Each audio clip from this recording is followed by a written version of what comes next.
ഈ പ്രമേയങ്ങൾ ഒന്നാമത്തതേ വിദ്വേഷ പ്രചാരണം സർക്കാർ നിയന്ത്രിക്കണമെന്നാണ്.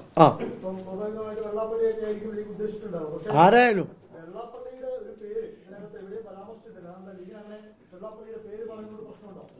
അല്ല, ഞങ്ങൾ അനാവശ്യമായ ഒരു പ്രൊമോഷൻ ആർക്കും കൊടുക്കണ്ടല്ലോ. എന്തിനാ നമ്മൾ തെറ്റായ കാര്യങ്ങൾ ഇങ്ങനെ വലിയതായിട്ട് എടുത്തു പറയണം? നല്ല കാര്യങ്ങൾ പോയി ചെയ്യുന്നവരല്ലേ എടുത്തു പറയേണ്ടത്. തെറ്റായ ഞങ്ങൾ വ്യക്തികളല്ലേ എതിർക്കുന്നത്, ചെയ്ത കാര്യങ്ങളെയാണ്. ശരി ചെയ്താൽ ശരിയാണെന്ന് പറയും, തെറ്റ് ചെയ്താൽ ആരായാലും അത് തെറ്റാണെന്ന് പറയും. അതായത് ലീഗിനെതിരെ വെള്ളാപ്പള്ളി തുടർച്ചയായി പറഞ്ഞുകൊണ്ടിരിക്കുന്ന സമയത്താണ് നമുക്ക് കേരളത്തിൽ നടക്കുമ്പോൾ കഴിഞ്ഞ പറഞ്ഞത് ഈ സാമുദായിക നേതാക്കളെ പൂർണ്ണമായും വിശ്വാസത്തിലെടുത്തുകൊണ്ട് അവരുമായി സംസാരിച്ച് മുന്നോട്ട് പോകണമെന്ന്. അപ്പോൾ അതിനോട് എങ്ങനെയാണ് ലീഗിന് എന്താ പറയുന്നത്?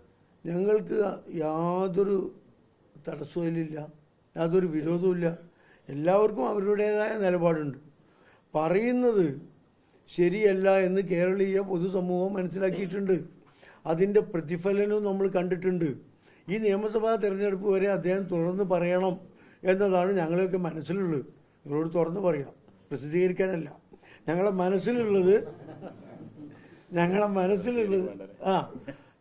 മനസ്സിലുള്ളത് അദ്ദേഹം തുടർന്നുകൊണ്ട് ഇത്തരം പ്രസ്താവനകൾ നടത്തിയാൽ പഞ്ചായത്ത് തെരഞ്ഞെടുപ്പിൻ്റെ ഇരട്ടി ഫലം ഞങ്ങൾക്ക് കിട്ടും, UDF-ന് കിട്ടും.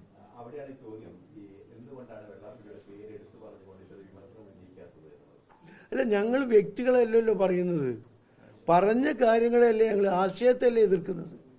പറഞ്ഞ കാര്യത്തിൽ അത് ആര് പറഞ്ഞാലും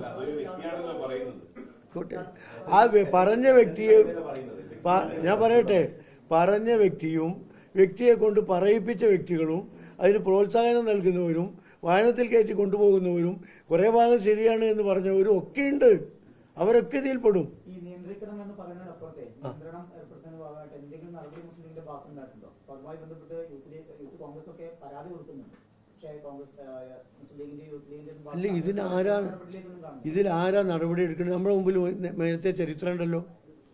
ഈ വ്യക്തിക്കെതിരെ ഉമ്മൻചാണ്ടി ഗവൺമെന്റിന്റെ കാലത്ത് KPCC പ്രസിഡന്റ് പരാതി കൊടുത്തല്ലോ. ഇവിടെ ഈ കോഴിക്കോട്ട് നൗഷാദ് ഇതിൽ നമ്മളെ ഓടയിൽ വീട് മരിച്ചത് അന്ന് അയാൾ നടത്തിയ ഒരു പ്രസ്താവനയ്ക്കെതിരെ KPCC പ്രസിഡന്റായിരുന്ന VS സുധീരനാണെന്ന് പരാതി കൊടുത്തത്. കേസെടുത്തല്ലോ. അതുപോലെ ഗവൺമെന്റിന്റെ ഉത്തരവാദിത്വമാണ്. എടുക്കുന്നില്ല. നിങ്ങൾ പറഞ്ഞാലും ശരി, അന്ന് എടുത്തു, ഇന്ന് എടുക്കുന്നില്ല. അത് തന്നെയാണ് ഞങ്ങളെ പ്രതിഷേധം. ലീഗ് എന്തിനാ പരാതി കൊടുക്കുന്നത്? രാജ്യത്തിലെ എല്ലാവർക്കും അറിയുന്നതല്ലേ. ഞങ്ങൾക്ക് ആ പറയുന്നത് കൊണ്ട് ഗുണം കിട്ടിയല്ലേ, പിന്നെ ഞങ്ങൾ ഇതിനാ പരാതി കൊടുക്കുന്നത്?